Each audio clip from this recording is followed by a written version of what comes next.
Rashidov nomidagi Samarqand davlat universiteti Urgut filiali pedagogika va tillarni o'qitish fakulteti Shavkat va Azizaning pedagogika kasbiga kirish fanidan tayyorlagan taqdimoti. Mavzumizga to'xtaladigan bo'lsak, mavzumiz kasbiy kompetentlik. Bu mavzu bo'yicha 3 ta rejamiz bor. Birinchi rejamiz kasbiy kompetentlik tushunchasi va mohiyati. Ikkinchi rejamiz kasbiy kompetentlikni shakllantirish omillari.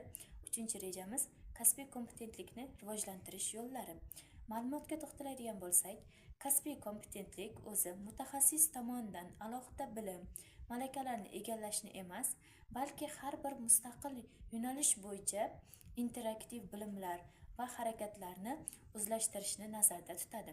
Shuningdek, kompetensiya mutaxassislik bilimlarini doimo boyitib borishni, yangi axborotlarni o'rganishni ta'minlaydi.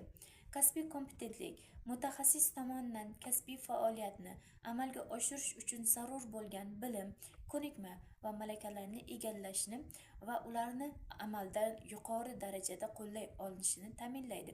Kompetentlik tushunchasi bu ta'lim sohasida psixologiyaning ilmiy izlanishlari natijasida kirib kelgan. Ijtimoiy kompetentlik bu birinchi ijtimoiy kompetentlikka to'xtaladigan bo'lsak, ijtimoiy munosabatlarni faollik ko'rsatish, ko'nikma va malakalarni egallik, kasbiy faoliyatni subyektlari bilan muloqotga kirisha oladi. Ikkinchisi, maxsus kompetentlik bu kasbiy pedagogik faoliyatni tashkil etishga tayyorlanish va kasbiy pedagogik vazifalarni oqilona hal qilish hisoblanadi. Psixologik kompetentlik bu pedagogik jarayonlar, sog'lom psixologik muhitni yarata olish va talabalar va ta'lim jarayonida boshqa ishtirokchilar bilan ijobiy muloqotni tashkil etish, turli salbiy psixologik ziddiyatlarni o'z vaqtida anglay olish va bartaraf eta olish. Metodik kompetentlik bu pedagogik jarayonni, metodik muhitni oqilona tashkil etish, ta'lim va tarbiyaviy faoliyatni to'g'ri belgilash kiradi.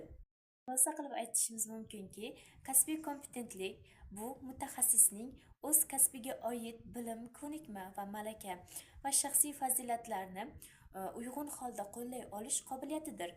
U nafaqat nazariy bilimlarga ega bo'lishni, balki ularni amaliyotda samarali tatbiq etish, muammolarni mustaqil hal qilish, mas'uliyatli qarorlar qabul qilish va doimiy o'z ustida ishlashni ham o'z ichiga oladi.